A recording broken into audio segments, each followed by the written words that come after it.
आज का टॉपिक है हम लोगों का the limits of civil disobedience. इसमें बेसिकली हम लोग सिविल डिसओबीडियंस मूवमेंट के बारे में ही बात करेंगे, लेकिन उसका लिमिट देखने वाले हैं। लिमिट मतलब लिमिटेशंस कि आखिर कहाँ पे सिविल डिसओबीडियंस मूवमेंट थोड़ा सा फेल होता हुआ दिखा आपको। ठीक है, इसमें हम लोग वही बात करेंगे कि आखिर सिविल डिसओबीडियंस मूवमेंट जब गांधी जी चला रहे थे तो उनका ना कुछ एक ड्रॉबैक था। ड्रॉबैक मतलब यहाँ पे ये है कि एक ऐसा कम्युनिटी था इंडिया के अंदर जिन्होंने सिविल डिसोबीडियंस मूवमेंट में जरा सा भी पार्टिसिपेट नहीं किया था। जैसे आपने देखा, अमीर किसान, गरीब किसान, वर्कर्स, इंडस्ट्रियलिस्ट, उसी प्रकार से वोमेन, हर प्रकार के लोगों ने और बड़े बड़े बिजनेस क्लास के लोगों ने भी सिविल डिसोबीडियंस मूवमेंट में पार्टिसिपेट किया था गांधी जी के कहने पे। लेकिन एक ऐसा कम्युनिटी इंडिया के अंदर था जिन्होंने सिविल डिसोबीडियंस मूवमेंट में पार्टिसिपेट बिल्कुल भी नहीं किया था। उन्हीं के बारे में हम लोग पढ़ेंगे, और हालांकि उन्हीं के बारे में ही पढ़ना हम लोगों को, लेकिन इसमें हम लोग ये भी देखेंगे कि आखिर उन्होंने ज्वाइन उस मूवमेंट को क्यों नहीं किया। देखते हैं, इसी में हम लोग समझ लेंगे कि आखिर सिविल डिसोबीडियंस मूवमेंट कहाँ पे थोड़ा सा पीछे रह गया हमारा। ठीक है, देखा जाए इसमें पहला पॉइंट कहा जा रहा है कि not all social groups were participated in this civil disobedience movement. जैसे हमने क्या देखा पिछले वाले क्लास में, हमने ये देखा कि rich peasants, poor peasants, business classes, industrialist, industrial worker, फिर से वोमेन, हर प्रकार के लोगों ने लगभग पार्टिसिपेट किया था मूवमेंट में। लेकिन यहाँ पे एक सोशल ग्रुप यानी कि समाज का एक ऐसा कम्युनिटी अभी भी बच रहा था जिन्होंने सिविल डिसोबीडियंस मूवमेंट में पार्टिसिपेट बिल्कुल भी नहीं किया था। और वो कौन थे, इसके बारे में हम लोग यहाँ पे बात करेंगे। अब there were two social groups whose participation in this civil disobedience movement was not very satisfying. First was Dalits and second was Muslims. अब देखो, हालांकि इसमें तो मेन हमारा एक ही है दलित, लेकिन मुस्लिम लोगों ने ना पार्टिसिपेट किया था, लेकिन सभी ने नहीं, याद रखिएगा। लेकिन दलित ऐसे कम्युनिटी थे जिन्होंने बिल्कुल भी पार्टिसिपेट नहीं किया था। मुस्लिम के कुछ लोगों ने पार्टिसिपेट किया था। हालांकि हकीकत जो कहानी हमारा सिविल डिसोबीडियंस का मूवमेंट का है, उसमें कुछ मुस्लिम्स ने, जिनको इंडिया से बहुत प्यार था, गांधी जी को जो बहुत चाहते थे, उन्होंने पार्टिसिपेट किया था। लेकिन दलित के लोगों ने बिल्कुल भी इसमें पार्टिसिपेट नहीं किया था। तो बेसिकली इसमें हम लोग कह सकते हैं कि दो ऐसे सोशल ग्रुप थे, यानी कि दो ऐसे कम्युनिटी थे जिन्होंने सिविल डिसोबीडियंस मूवमेंट में उतना बढ़ चढ़ के हिस्सा नहीं लिया था। पहला जो सबसे मेजर है आपका वो है दलित, और दूसरा आपका कौन है, मुस्लिम्स। ठीक है, और आज के समय में हम लोग, हालांकि एक परंपरा है जिस तरीके से बना हुआ है जो हमारे इंडिया का सोसाइटी है, दलित को हम लोग आज बहुत ही लोअर कास्ट के तौर पे मानते हैं, है ना। और मुस्लिम्स तो आपको पता ही है, मुस्लिम एक हमारा रिलीजन है। ठीक है, तो बेसिकली यहाँ पे हम लोग जो आप पढ़ने वाले हैं वो इन्हीं दोनों के बारे में पढ़ने वाले हैं कि आखिर दलित ने पार्टिसिपेट मूवमेंट में नहीं किया तो क्यों नहीं किया, इसके पीछे रीजन क्या था, ये भी हम लोग देखेंगे। और मुस्लिम्स ने भी यदि पार्टिसिपेट नहीं किया सिविल डिसोबीडियंस मूवमेंट में तो क्यों नहीं किया, इसके पीछे रीजन है। तो सबसे पहले हम लोग देखेंगे Dalit participation in this civil disobedience movement, यानी कि सिविल डिसोबीडियंस मूवमेंट में दलित लोगों का क्या पार्टिसिपेशन था या फिर था भी कि नहीं था, उसके बारे में हम लोग सबसे पहले देखेंगे। देखा जाए इसमें क्या लिखा हुआ है, बहुत ही ध्यान से समझिएगा, बहुत इंपॉर्टेंट पॉइंट है। For long time the Congress had ignored the Dalits for the fear of offending the Sanatanis. Sanatanis का मतलब होता है the conservative high caste Hindu. देखो यहाँ पे ना आपको थोड़ा सा हम लॉजिक समझाते हैं। जिस समय ये मूवमेंट चल रहा था हमारा सिविल डिसोबीडियंस मूवमेंट, उस समय में इंडिया में ना कास्टिज्म एकदम अपने एकदम हाईएस्ट पीक पे था, यानी कि अपर कास्ट लोअर कास्ट इस प्रकार का जो माहौल था एकदम चरम सीमा पे था। उस समय पे अपर कास्ट के लोग लोअर कास्ट को देखना भी पसंद नहीं करते थे। तो अब यहाँ पे सोचिएगा, थोड़ा सा ना आपको लॉजिक बताते हैं और बहुत ही गहराई से इसको सोच के समझिए आप। मूवमेंट में पहले से शामिल कौन है, बड़े बड़े कास्ट हिंदू के लोग, बड़े कास्ट के लोग, जैसे ब्राह्मण हो गए, क्षत्रिय हो गए, राजपूत हो गए, भूमिहार हो गए, ये सब लोग मूवमेंट में पहले से शामिल हैं। अब क्या कांग्रेस ये चाहेगा कि भाई इतने हाई कास्ट हिंदू लोग हमारे मूवमेंट में है तो क्या लोअर कास्ट के लोग इस मूवमेंट में शामिल हो जाए, क्या ऐसा वो कभी चाहेगा? नहीं चाहेगा। क्यों नहीं चाहेगा? क्योंकि डर है। डर क्या है कि यदि लोअर कास्ट के लोग मूवमेंट में आए तो ये अपर कास्ट वाले क्या कर देंगे, मूवमेंट को छोड़ देंगे। बात समझ में आ रही है? क्योंकि दोनों में क्या चलता था, कट्टरता चलता था, एकदम कट्टरता कि हाँ भाई अपर कास्ट है ये लोअर कास्ट है, दोनों दूसरे को देखना पसंद बिल्कुल भी नहीं करता था। तो लोअर कास्ट खास करके दलित को मूवमेंट में पार्टिसिपेट इसलिए नहीं किया गया क्योंकि मूवमेंट में पहले से ही हिंदू के कुछ कास्ट, जिनका हाई कास्ट लोग होते हैं हिंदू के अंदर, वो पहले से मूवमेंट में थे, ठीक है। और ये डर था किसको? कांग्रेस को, कांग्रेस पार्टी को, कि बेसिकली डर ये था कि यदि लोअर कास्ट को हमने पार्टी में मूवमेंट में पार्टिसिपेट करवाया तो फिर अपर कास्ट वाले हमारे से नाराज हो जाएंगे, ठीक है। इसीलिए लोअर कास्ट के लोगों को उतना पार्टिसिपेट करने का मौका नहीं मिला। खैर आगे देखते हैं। सनातनीज का मतलब होता है the conservative high caste Hindu. Conservative का मतलब होता है पुराने ख्याल वाले सोच, मतलब कि पुराने सोच वाले जो लोग होते हैं ना, वो वाले लोग। आगे, but Mahatma Gandhi declared that Swaraj would not come for 100 years if untouchability was not eliminated. लेकिन कांग्रेस के अंदर ना सारे लीडर ऐसे नहीं थे। उनमें से जो सबसे एक मस्त आदमी थे गांधी जी, उनका मानना ये था कि देखो यार, हम लोग लड़ाई किस चीज़ के लिए कर रहे हैं? स्वराज के लिए कर रहे हैं। स्वराज मतलब अपना राज, अपना आज़ादी के लिए हम लोग लड़ाई लड़ रहे हैं। लेकिन हम लोगों को आज़ादी तब तक नहीं मिलेगा, हम लोगों को अपना स्वराज तब तक नहीं मिलेगा जब तक कि अनटचेबिलिटी को ख़त्म ना किया जाए। यानी कि जो छुआछूत वाला सिस्टम था कि अपर कास्ट के बॉडी में गलती से भी लोअर कास्ट नहीं टच कर सकता, ये जो परंपरा था उस समय पे हमारे इंडिया में, अनटचेबिलिटी जिसको हम लोग हिंदी में छुआछूत कहते हैं, गांधी जी ने साफ कह दिया था कि जब तक इसको खत्म नहीं करोगे ना, तब तक आज़ादी तुमको मिल ही नहीं पाएगा। तो गांधी जी बहुत मस्त आदमी थे। आगे बढ़ते हैं। तो गांधी जी ने साफ कह दिया था। आगे, Mahatma Gandhi called them Harijans meaning the children of God. Gandhi ji Dalit लोगों को, यानी कि लोअर कास्ट के लोगों को हरिजन बोलते थे। और हरिजन का मतलब होता है एकदम भगवान का बच्चा, यानी कि चिल्ड्रन ऑफ गॉड, याद रखिएगा। हरि का मतलब आपको पता है, विष्णु जी के तौर पे हम लोग बोलते हैं, विष्णु जी को हम लोग मानते हैं तो हरि उनको बोलते हैं। और जन का मतलब होता है आदमी। तो किसका आदमी या फिर किसका बच्चा? हरि का बच्चा, यानी कि गॉड का बच्चा, ठीक है। तो गांधी जी इन दलित लोगों को हरिजन क्यों बोलते थे, जरा बताना। इसलिए बोलते थे ताकि वो अपने आप को लोअर ना समझे, अपने आप को छोटा ना समझे। गांधी जी बेसिकली हमेशा प्रमोट किए इन लोगों को आगे बढ़ने में, ठीक है।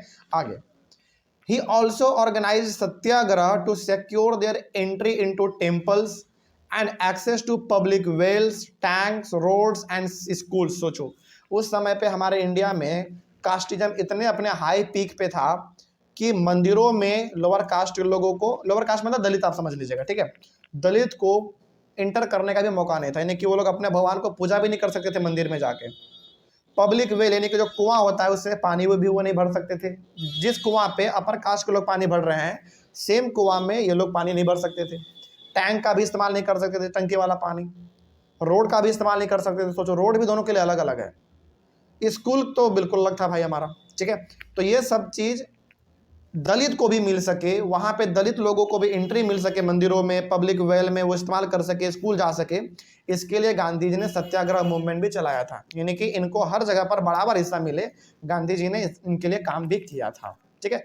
गांधी जी बहुत सबको मानते थे, लेकिन कांग्रेस के अंदर कुछ ऐसे लोग थे जो कि इन सभी से बहुत ही नफरत भी करते थे, ठीक है। आगे, he himself toured their colonies and even lived there।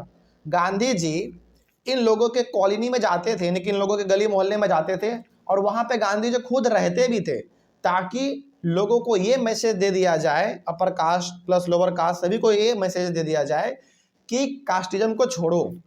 समझेगा, ये बहुत इंपॉर्टेंट पॉइंट था यहाँ पे कि गांधी जी उन लोगों के कॉलोनी में जाके रहते थे। क्यों रहते थे? ताकि लोअर कास्ट के लोगों को, खास करके दलित लोगों को ये लगे कि गांधी जी हमारे लिए भी काम कर रहे हैं। बात समझ में आ रही है? तो गांधी जी बेसिकली सभी को एकजुट करना चाहते थे, ठीक है। तो गांधी जी से जितना हो सका उन्होंने उतना किया। आगे, he even clean toilets to dignify the workers of the भंगी।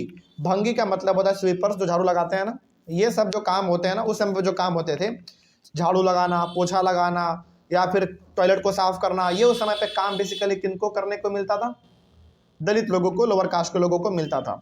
तो उनके काम को लोग सम्मान करें, उनको भी बराबर नजरिए से देखें, इसके लिए गांधी जी ने भी टॉयलेट साफ किया, ताकि दलित लोगों को ये ना लगे कि हम अलग हैं और गांधी जी अलग हैं, ठीक है। तो सोचो कितना अच्छा काम किया गांधी जी ने यहाँ पे उन सभी को एकजुट करने के लिए। तो बहुत गांधी जी ने अपने तरफ से बहुत प्रयास किया।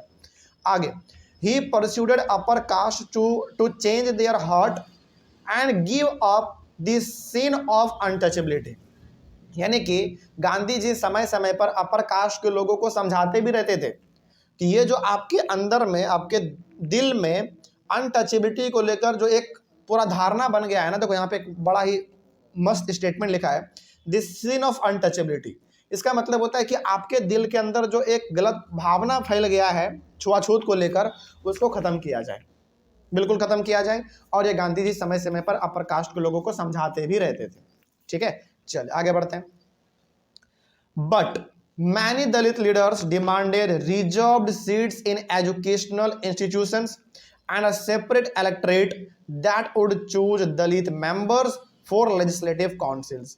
इतना सब कुछ गांधी जी ने दलित लोगों के लिए किया, उन सभी को एकजुट करने के लिए किया, लेकिन दलित के बहुत सारे लीडर का मानना यह था कि हम लोगों को एजुकेशनल इंस्टीट्यूशन में क्या कर दो, सीट रिजर्व कर दो।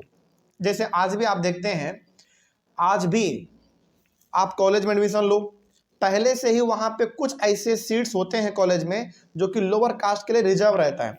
पहले वो भरा जाएगा, उसके बाद जगह बचेगा, तब आपको एडमिशन उसमें मिलेगा, नहीं तो नहीं मिलता है। तो ये सिस्टम उसी समय से लागू हुआ और आज तक चल रहा है। ठीक है, रिजर्वेशन वाला।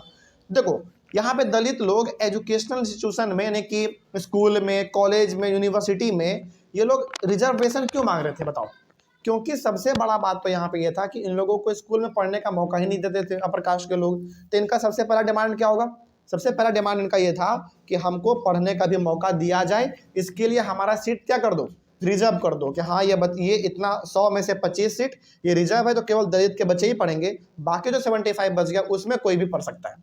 तो इन्होंने कहा कि जितने भी एजुकेशनल इंस्टीट्यूशंस हैं, जैसे स्कूल, कॉलेज, यूनिवर्सिटी, कुछ भी है, वो दलित के बच्चों के लिए कुछ सीट वहाँ पे रिजर्व कर दिया जाए। इनका पहला डिमांड ये था। आगे, और सबसे बड़ी डिमांड, ये लोग एक सेपरेट इलेक्टोरेट चाहते थे। सेपरेट इलेक्टोरेट का मतलब होता है इंडिया के अंदर एक ऐसा जगह उनको दे दो जिस जगह में केवल और केवल कौन लोग रहेंगे, दलित लोग रहेंगे। वही लोग मिलके अपना लीडर चुनेगा और वो लीडर इन लोगों के लिए काम करेगा। याद रखिएगा, दो बहुत इंपॉर्टेंट पॉइंट है, क्योंकि आगे ये चीज आपको बार बार मिलेगा। दलित लोगों का दो डिमांड था। गांधी जी इनको एकजुट करने के लिए बहुत प्रयास कर रहे थे, प्रयास कर तो रहे थे, लेकिन इन लोगों का मानना यह था कि हमको एजुकेशन इंस्टीट्यूशंस में रिजर्वेशन दिया जाए, पहला, और दूसरा हमको एक सेपरेट इलेक्टोरेट दिया जाए। सेपरेट इलेक्टोरेट का मतलब है एक ऐसा जगह हमको दे दो जहाँ पे केवल दलित लोग रहेंगे और हम ही लोग मिलकर हम लोग अपने मतलब आपस में मिल के अपने लीडर को चुनेंगे, वोट देंगे, और वो हमारे लेजिस्लेटिव काउंसिल में बैठेगा और वो हमारे लिए नियम कानून बनाएगा। सिंपल सी बात है, ये इनका डिमांड था। They believe that political empowerment would resolve the problems of their social डिसएबिलिटीज। अब देखो, समाज में ना, उस समय पे समाज में दलित को खास करके उतना वैल्यू नहीं दिया जाता था। कोई भी दलित लोगों को नकार देता था कि यार ये आदमी कोई किसी काम का नहीं है, ये हमारे काम का नहीं है, ये हमारे सोसाइटी का नहीं है, इसको बाहर करो यहाँ से। तो ये जो समस्या झेलना पड़ रहा था दलित लोगों को उस समय पे, इनका मानना यह था दलित लोगों का कि यदि अपने पावर को बढ़ाना है, यदि पावर में आना है, यदि समाज में बराबर इज्जत चाहिए, तो क्या करना पड़ेगा, अपने को पॉलिटिकल एम्पावरमेंट करना पड़ेगा, यानी कि बेसिकली पॉलिटिक्स के फील्ड में आना पड़ेगा, अपने लीडर को चुनना पड़ेगा, फिर वो हमारे लिए काम करेगा। भाई चूंकि हम अपने लीडर को खुद चुनेंगे जो कि हमारे कास्ट का होगा, तो हमारे लिए जरूर काम करेगा। तो इनका मानना यह था कि यदि अपने पावर को बढ़ाना है, समाज में यदि बराबर दर्जा पाना है, तो एक ही मात्र ऑप्शन है, वो क्या है आपका, पॉलिटिकल एम्पावरमेंट, यानी कि बेसिकली पॉलिटिक्स के फील्ड में आओ, पावर लाओ और अपने आप को सुधार लो। ठीक है, आगे बढ़ते हैं। But Mahatma Gandhi believe that separate electorate for Dalits would slow down the process of their integration into society. लेकिन गांधी जी का मानना यह था कि यदि हम लोगों ने दलित को एक सेपरेट इलेक्टोरेट दे दिया, यानी कि इंडिया के अंदर ही एक अलग जगह दे दिया, तो यह भारत के तरक्की को रोक देगा और भारत टुकड़ों में बंट जाएगा। गांधी जी का मानना यह था कि सभी को साथ में लेकर चला जाए, किन्हीं को अलग जगह ना दिया जाए, सभी मिलजुल के आपस में रहेंगे, जो जहां रहना चाहता है वहां रह सकता है, किसी को भी स्पेशल जगह नहीं मिलेगा। क्योंकि गांधी जी का मानना यह था कि यदि हम दलित को स्पेशल जगह दे देंगे तो एक तरीके से क्या हो जाएगा, इंडिया के अंदर दो हिस्सा हमारा बन जाएगा ना, एक पूरा हिस्सा वो जहाँ पे कि सभी प्रकार के लोग रह रहे हैं और एक अलग हिस्सा वो जिसमें केवल दलित रह रहे हैं। तो ये गांधी जी को लगा ना कि नहीं, ये हमारा क्या हो सकता है, सोसाइटी को ब्रेक करने का समाधान, मतलब ब्रेक करने का एक कारण बन सकता है, तोड़ने का कारण बन सकता है, इसलिए इन लोगों को सेपरेट इलेक्टोरेट ना दिया जाए। इसीलिए आप देखते हैं आज इंडिया में कि कोई भी ऐसा जगह नहीं है जो कि रिजर्व है केवल दलितों के रहने के लिए। ऐसा है क्या? कहीं नहीं, हर मोहल्ले में रह सकते हैं लोग, कहीं भी रह सकते हैं। ठीक है, खैर आगे बढ़ते हैं फिर। So Dalits participation in this civil disobedience movement was limited. अब देखो, क्या दलित के डिमांड को गांधी जी ने माना? गांधी जी या फिर कांग्रेस ने माना क्या? नहीं माना। तो यहाँ पे जब गांधी जी ने इनके बातों को नहीं माना ना, तो दलित लोगों को थोड़ा सा नाराजगी का सामना करना पड़ा। यानी कि ये लोग थोड़ा नाराज हो गए कि यार हमने गांधी जी से डिमांड किया और गांधी जी ने हमारे डिमांड को फुलफिल नहीं किया। तो ये लोग क्या हो गए ना, गांधी जी से नाराज हो गए। अब जब गांधी जी से नाराज हो गए हैं, तब जब गांधी जी ने सिविल डिसोबीडियंस मूवमेंट चालू किया, तो क्या ये लोग पार्टिसिपेट करेंगे? बिल्कुल नहीं करेंगे, क्योंकि इनका मानना था कि आपने हमारे बातों को नहीं माना तो हम आपके मूवमेंट में शामिल नहीं होंगे।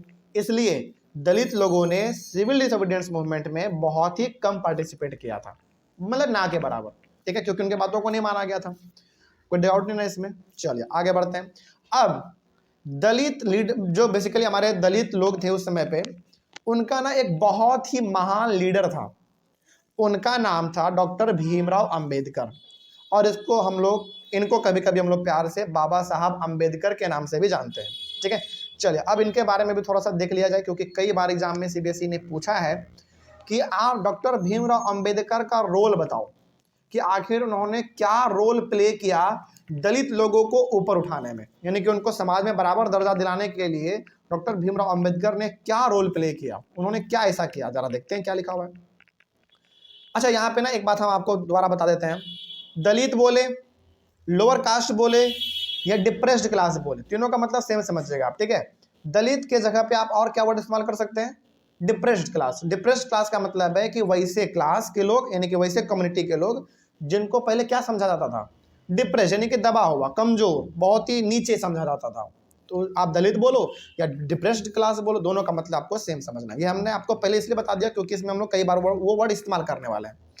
तो अब इसमें आप देख लो कि आखिर डॉक्टर भीमराव अंबेडकर का क्या रोल था दलितों को अपलिफ्ट करने में। अपलिफ्ट का मतलब ऊपर उठाने में उनका क्या रोल था, जरा देखा जाए।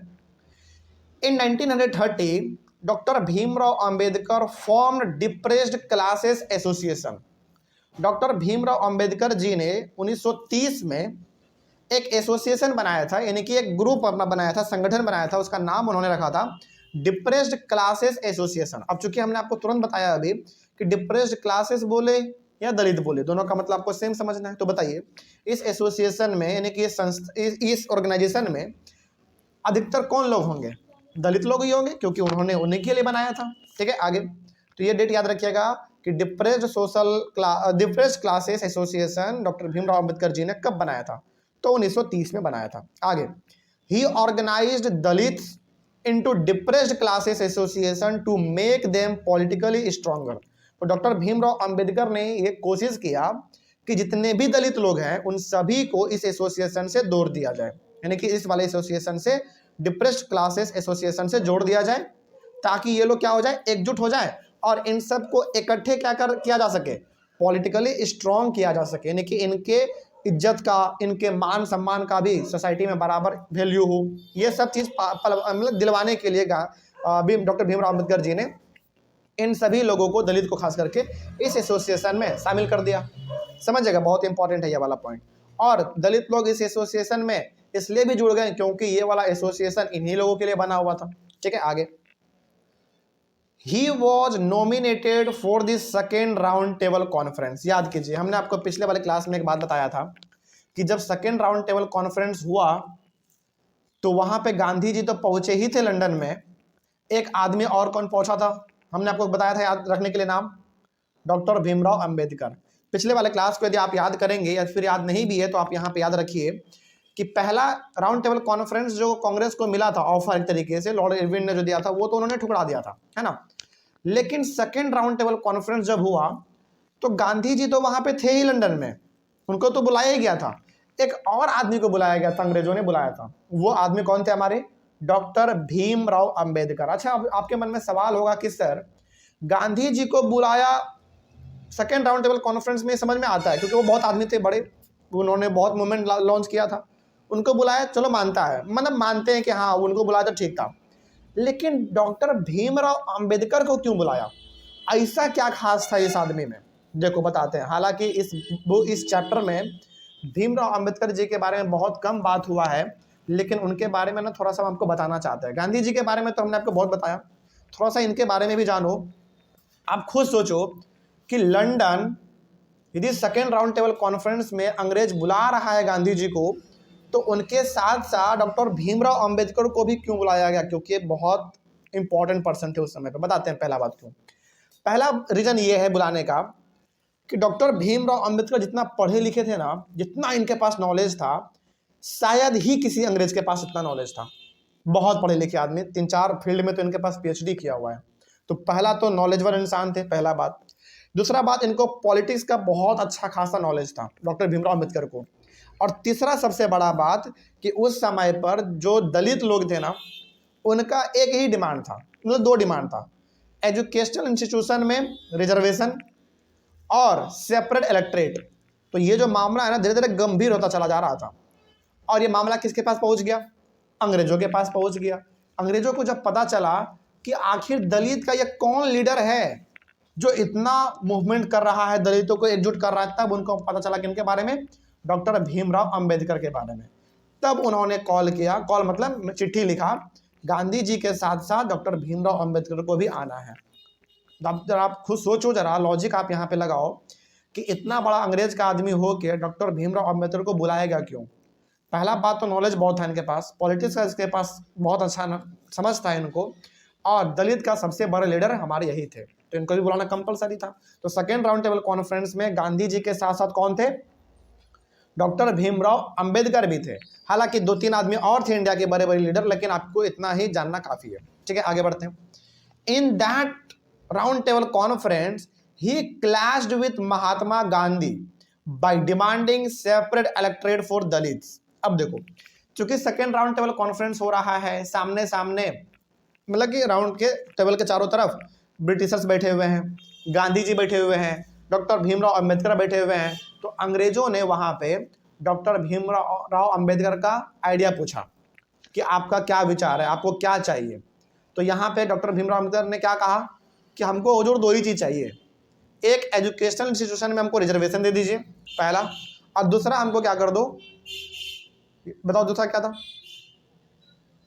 हाँ, सेपरेट इलेक्ट्रेट वाला। तो गांधी जी को ना, मतलब हालांकि राउंड टेबल कॉन्फ्रेंस में तो गांधी जी भी हैं, भीमराव अंबेडकर भी हैं, अंग्रेज भी है, ब्रिटिशर्स भी है। तो ब्रिटिशर्स ने जब भीमराव अंबेडकर जी से पूछा कि आपका क्या डिमांड है, आप क्या चाहते हैं, तो डॉक्टर भीमराव अंबेडकर ने 2 ही बात कहा, एकदम सेपरेट इलेक्ट्रेट और एजुकेशन इंस्टीट्यूशन में रिजर्वेशन। तो ये बात बिल्कुल भी बुरा लग गया एकदम गांधी जी को, पूरा एकदम बुरा लग गया गांधी जी को कि यार ये जो तुम बोल रहे हो ना, ये हो नहीं सकता इंडिया में। लेकिन देखो यहाँ पे याद रखना, भीमराव अंबेडकर के बातों को ठुकराया किसने? गांधी जी ने, कि नहीं आप तुम जो कह रहे हो ये बिल्कुल गलत है, ये नहीं हो सकता भारत में। लेकिन भीमराव अंबेडकर के विचार को सपोर्ट कौन किया? अंग्रेजों ने कर दिया। तो बताओ यहाँ पे क्या गांधी जी को गुस्सा नहीं आएगा? गांधी जी को गुस्सा आया इसलिए कि इसके बातों को हमने ठुकरा दिया, लेकिन स्वीकार किसने कर लिया? अंग्रेजों ने स्वीकार कर लिया। तो अब अगला वही हम लोग इसमें पढ़ेंगे। तो राउंड टेबल कॉन्फ्रेंस में बेसिकली क्लास हो गया था। क्लास का मतलब थोड़ा बहस हो गया था, किनके बीच में? भीमराव अंबेडकर और गांधी जी के बीच में। ठीक है, अब होता क्या है, when the British government accepted Ambedkar's demand, Gandhi ji began a fast untold death. वही बात है हमने जो कहा कि डॉक्टर भीमराव अंबेडकर के बातों को गांधी जी ने नहीं माना, सेपरेट इलेक्टेड देने का वो प्रस्ताव नहीं माने कि नहीं देंगे, ऐसा नहीं होगा, इंडिया ने यदि आपको दे देंगे तो इंडिया टूट जाएगा हमारा। लेकिन इसके बातों को मान लिया किसने? अंग्रेजों ने मान लिया। तो जब अंग्रेजों ने बात मान लिया डॉक्टर भीमराव अंबेडकर के बातों को, तो यहाँ पे गांधी जी को आया बड़ा गुस्सा। अब गांधी जी ने कसम खा लिया कि मर जाएंगे लेकिन खाना नहीं खाएंगे। देखो यहाँ पे बड़ा एक स्टेटमेंट बहुत अच्छा लिखा हुआ है, फास्ट अनटो डेथ। इसका मतलब होता है कि मर जाएंगे लेकिन खाना नहीं खाएंगे। एक तरीके से गांधी जी अनशन पे चले गए थे। अनशन का मतलब होता है कि बिल्कुल अन्न को त्याग देंगे, लेकिन ऐसा हुआ नहीं। बाद में उनको समझाया गया, बड़े बड़े लीडर के द्वारा समझाया गया कि ऐसा मत कीजिए गांधी जी, आप ऐसा करेंगे तो कंट्री कैसे चलेगा, क्योंकि सबका नजर आप ही के ऊपर है। तो फिर बाद में गांधी जी अपने इस कसम को तोड़ देते हैं और फिर आराम से वो खाना भी खा लेते हैं। ठीक है, खैर, लेकिन यहाँ पे कसम खा लेता गांधी जी ने।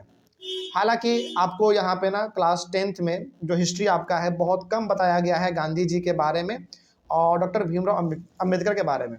कभी भी आपको जीवन में ना हिस्ट्री पढ़ने का मौका मिलेगा तो हिस्ट्री तो आप पढ़िएगा, लेकिन खास करके गांधी जी का विचार और डॉक्टर भीमराव अंबेडकर का विचार आप पढ़िएगा। हमेशा दोनों एक दूसरे के ना एकदम अपोजिट रहे हैं, क्योंकि दलित का लीडर जो था हमारा डॉक्टर भीमराव अम्बेडकर, उनका मानना था कि हमको सेपरेट इलेक्टेड दे दो, क्योंकि हमको समाज में इज्जत आप लोग देते हो नहीं हो, इज्जत नहीं देते हो, मारते हो, पीटते हो, तो हम लोग अपना अधिकार चाहते हैं, हमको अलग जगह दे दो। लेकिन गांधी जी क्या चाहते थे हमेशा कि नहीं, अलग जगह तो नहीं देंगे, ऐसे इंडिया का बंटवारा हो जाएगा, इंडिया हमारा टूट जाएगा, बिखर जाएगा। तो इन्हीं विचार को लेकर इतिहास में उस समय पर खास करके गांधी जी और B.R. अम्बेडकर के बीच में बहुत बहस हुआ करता था उस समय पे। इन दोनों के बीच में कभी रिश्ता अच्छा रहा ही नहीं है। ये बहुत बड़े लेवल का हिस्ट्री आपको बता रहे हैं, इतना तो आपके क्लास 10th में नहीं दिया है, लेकिन चलो कोई बात नहीं, इतना ही आपको पढ़ना था। आगे बढ़ते हैं।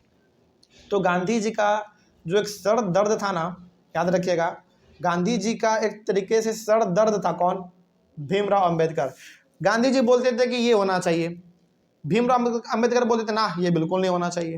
और उस समय पे जो भीमराव अम्बेडकर बोल देते थे वही बात सारे दलित लोग मानते थे, क्योंकि उनका लीडर कौन था? वही थे। ठीक है, क्योंकि देखो जो लीडर बोलेगा वही तो फॉलोवर मानेंगे ना, वही होता है इसमें। खैर आगे बढ़ते हैं, आगे क्या होता है देखो। Mahatma Gandhi believe that separate elected for Dalit would slow down the process of their integration into society. ये स्टेटमेंट हमने पहले भी लिखा था, यहाँ पे भी लिखना इसलिए इंपॉर्टेंट था क्योंकि गांधी जी का मानना क्या था कि गांधी जी का मानना यह था कि यदि हमने इसको सेपरेट इलेक्टेड दे दिया, यानी कि अलग जगह हम लोगों ने यदि दलित को दे दिया, तो ये इंडिया के तरक्की में बाधा बन जाएगा और इंडिया कभी डेवलप कर ही नहीं पाएगा। ठीक है, मतलब कि कंट्री तो एक ही रहेगा लेकिन दो हिस्सों में बढ़ जाएगा, जो कि बिल्कुल खराब है। तो गांधी जी ने इनके बातों को बिल्कुल भी नहीं माना। The issue was resolve through the Poona pact of September 1932। लेकिन लास्टली जाकर गांधी जी के बीच में और भीमराव अम्बेडकर जी के बीच में एक समझौता होता है। जो समझौता कहाँ पे होता है? पूना में, याद रखिएगा। और इसी को हम लोग बोलते हैं पूना पैक्ट ऑफ सितंबर 1932। मतलब देखो दोनों का विचार अलग था ना, गांधी जी का विचार अलग था, भीमराव अम्बेडकर जी का विचार अलग था, तो अल्टीमेटली दोनों का विचार एक जगह पर मिलता है, दोनों एक समझौता करते हैं। उस समझौते का नाम क्या था? Poona pact of September 1932। और वैसे सी बात है, सितंबर 1932 लिखा हुआ है, 32, तो कब बना होगा ये पैक्ट, ये समझौता कब हुआ होगा? सितंबर 1932 में हुआ होगा। अब इसके अंदर था क्या, जरा ये भी समझ लो। इस पैक्ट में, इस समझौते में क्या हुआ, उन दोनों ने क्या डिसीजन लिया, जरा देखा जाए। डिसीजन ये लिया गया कि Poona pact gave the depressed classes मतलब वही दलित, तो Poona pact gave the depressed classes, जिसको बाद में क्या कहा जाने लगा? शेड्यूल्ड कास्ट कहा जाने लगा, जिसको हम लोग आज शॉर्ट में क्या कहते हैं? SC कहते हैं, है ना। Reserved seats in provincial and central legislative councils, but they were to be voted by the general electorate. देखो दोनों का समझौता इस बात पे बना पूना पैक्ट में। पूना पैक्ट मतलब पैक्ट कहाँ पे बना होगा, समझौता कहाँ पे? पूना में, इसीलिए उसका नाम पड़ गया पूना पैक्ट। ठीक है, तो इस पैक्ट में, इस समझौते में दोनों इस बात पे राजी हो गए कि पहला बात तो आपको सेपरेट इलेक्टोरेट नहीं दिया जाएगा, यानी कि आपको अलग जगह इंडिया में नहीं दिया जाएगा रहने के लिए। लेकिन आपके एक बात को हम मान लेते हैं कि जितने भी एजुकेशनल इंस्टीट्यूशन है और आपका जो सेंट्रल लेजिस्लेटिव है, बेसिकली किसका बात हो रहा है यहाँ पे? लोकसभा और राज्यसभा का। उसी प्रकार से प्रोविंशियल मतलब स्टेट लेजिस्लेटिव असेंबली, जिसको हम लोग आम भाषा में क्या कहते हैं? विधानसभा। देखिए बहुत ध्यान से यहाँ पे समझिएगा, आपके स्टेट के अंदर जो गवर्नमेंट बनता है वो सारे MLA कहाँ पे जाके बैठते हैं? विधानसभा में बैठते हैं। तो उसमें, और नेशनल लेवल का बात करें तो लोकसभा और राज्यसभा में आपको बिल्कुल रिजर्व सीट दिया जाएगा। इसीलिए आज आप देखते हैं कि जब स्टेट का इलेक्शन होता है, जिसमें हम लोग CM को चुनते हैं, जब भी उसमें चुनाव होता है तो कुछ कॉन्स्टिट्यूएंसी यानी कि कुछ सीट्स रिजर्व होते हैं दलित लोगों के लिए, यानी कि SC लोगों के लिए। पहला ये हो गया हमारा। उसी प्रकार से जब लोकसभा राज्यसभा का चुनाव होता है तो वहां पे भी दलित लोगों का जो सीट है वो रिजर्व है, कि उस सीट से, उस जगह से केवल दलित मेंबर ही चुनाव लड़ सकते हैं। ये गांधी जी ने बात मान लिया। लेकिन आपको जो वोट मिलेगा वो आपको वोट कोई भी कर सकता है। तो यहाँ पे एक तरीके से देखा जाए तो दोनों ने हाफ अपना बात मनवा लिया। समझिएगा, यहाँ पे बहुत इंपॉर्टेंट ये बात इसलिए था क्योंकि बहुत समझना आपको इंपॉर्टेंट है ये। पहला बात तो देखो दलित का क्या डिमांड था? दलित का डिमांड ये था कि हमको एजुकेशनल इंस्टीट्यूशन में रिजर्वेशन दिया जाए, जो कि उनको दिया गया। और आज भी आप किसी भी कॉलेज में चले जाओ, सरकारी कॉलेज का खास करके हम बात कर रहे हैं, प्राइवेट का नहीं, क्योंकि प्राइवेट अलग ही नियम रहता है उसका। सरकारी स्कूल है, सरकारी कॉलेज है, सरकारी यूनिवर्सिटी, आप कहीं भी चले जाओ, दलित के बच्चों के लिए सीट पहले से रिजर्व है। वो सीट केवल दलित के बच्चे ही ले सकते हैं। वो भरने के बाद जब बच जाएगा तब आम बच्चे वहाँ पे बैठते हैं। तो जो दलित का डिमांड था वो तो उनको मिल गया पहला वाला, लेकिन उनका दूसरा डिमांड क्या था कि हमको सेपरेट इलेक्टेड दे दो। तो गांधी जी ने वो बात नहीं माना। उन्होंने कहा ना कि हम आपको सेपरेट इलेक्टेड तो नहीं दे सकते हैं, लेकिन अलग जगह तो नहीं दे सकते हैं, लेकिन हम आपको क्या कर सकते हैं, सेंटर में और स्टेट में दोनों में आपका सीट हम रिजर्व जरूर कर सकते हैं, जहां से केवल आप ही के मेंबर चुनाव लड़ सकते हैं, यानी कि दलित लोग ही केवल चुनाव लड़ सकते हैं। लेकिन इसमें शर्त भी ये रहेगा कि उनको जो वोट मिलेगा उसको वोट सबको ही दे सकता है, जिनको मन करेगा वो दे सकते हैं। तो एक तरीके से यहाँ पे देखा जाए तो दोनों ने समझौता करके ये बात अपना निकाल लिया, कोई डाउट नहीं ना इसमें। तो वही यहाँ पे कहा गया है कि Poona pact gave the depressed classes reserved seats in provincial and legislative central legislative councils, but they were to be voted by the general electorate. General electorate का मतलब है कि जैसे आम चुनाव होता है वैसे चुनाव आपका भी होगा, चुनाव आप भी लड़ेंगे। आपको जो वोट है वो दलित के लोग यदि पसंद करते हैं तो आपको वोट देंगे, नहीं तो आम आदमी भी आपको वोट दे सकता है, और वैसा ही आज हमारे यहाँ पे होता है। लेकिन सीट जो है ना रिजर्व जरूर किया गया है, चाहे वो स्टेट गवर्नमेंट का चुनाव का बात हो या सेंट्रल गवर्नमेंट का चुनाव का बात हो, दलित लोगों का वहाँ पे सीट रिजर्व आज भी है। ठीक है, कोई दिक्कत नहीं इसमें। यही था हमारा पूना पैक्ट। हालांकि पूना पैक्ट के बारे में आपने जान लिया, लेकिन कभी मान लीजिए आज आता है कि पूना पैक्ट को डिफाइन करो, तो 2-3 लाइन में आप डिफाइन कर सकते हैं, बड़ा सिंपल लिखा हुआ है। पहला बात तो ये एक ऐसा पैक्ट था जो किसके किसके बीच में था, भीमराव अंबेडकर और महात्मा गांधी जी के बीच में था। ये कब हुआ था, सितंबर 1932 में हुआ था। इसके तहत क्या किया गया, डिप्रेस्ड क्लासेस को, यानी कि जिसको हम लोग बाद में शेड्यूल कास्ट कहते हैं, शॉर्ट में एससी कहते हैं, उनको प्रोविंशियल और सेंट्रल लेजिस्लेटिव यानी कि बेसिकली स्टेट और लोकसभा राज्यसभा में सीट रिजर्व कर दिया गया, और साथ ही साथ एजुकेशनल इंस्टीट्यूशन में भी उनके लिए सीट रिजर्व कर दिया गया, लेकिन वोट उनको हर कोई दे सकता है।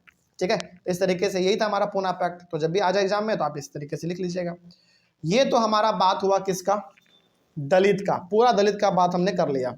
लेकिन अब बात करते हैं मुस्लिम पार्टिसिपेशन का, कि मुस्लिम लोगों ने मुस्लिम कम्युनिटी ने किस प्रकार से सिविल डिसोबीडियंस मूवमेंट में पार्टिसिपेट किया भी कि नहीं किया, या फिर किया तो कितना किया पार्टिसिपेट, इनके बारे में देखा जाए। क्योंकि उस समय पे मुस्लिम कम्युनिटी भी एक बहुत अहम रोल प्ले करते थे हमारे इंडिया में। ठीक है, देखते हैं क्या लिखा हुआ है। अच्छा याद कीजिए, हमने आपको पढ़ाया था खिलाफत मूवमेंट, और खिलाफत मूवमेंट किसके याद में यहाँ पे चलाया जा रहा था इंडिया में, खलीफा के याद में। और खलीफा कौन थे बताओ, मुस्लिम का, ऑटोमन एम्पायर का राजा था, जो कि खुद एक मुस्लिम था खलीफा। और उस खलीफा को पूरी दुनिया के मुस्लिम लोग क्या करते थे, उसको अपना गुरु मानते थे। ठीक है, देखो इसके पीछे का पूरा कहानी आपको समझा देते हैं क्या था। फर्स्ट वर्ल्ड वॉर में ऑटोमन टर्की क्या हो गया था, हार गया था, और ऑटोमन टर्की का जो राजा था उनका नाम था खलीफा, जो कि कौन थे, एक मुस्लिम थे, और उसको पूरी दुनिया के मुस्लिम लोग उनको अपना गुरु मानते थे।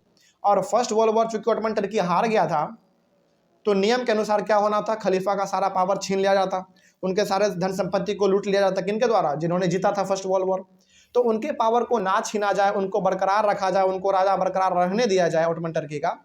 इसके लिए इंडिया के अंदर खिलाफत मूवमेंट चला था, जिसको मोहम्मद अली, शौकत अली और गांधी जी, हालांकि दो ही इसमें खास है, मोहम्मद अली और शौकत अली, जिसको हम लोग अली ब्रदर भी कहते हैं, लेकिन उनको सपोर्ट कौन कर रहे थे, गांधी जी भी सपोर्ट कर रहे थे। तो खिलाफत मूवमेंट चालू तो हुआ था, लेकिन बाद में कांग्रेस ने, यानी कि कांग्रेस के पार्टी ने खिलाफत मूवमेंट को उतना आगे नहीं बढ़ाया, बिल्कुल उतना आगे नहीं बढ़ाया, जिसके वजह से थोड़ा सा नाराजगी का सामना करना पड़ा मुस्लिम लोगों को।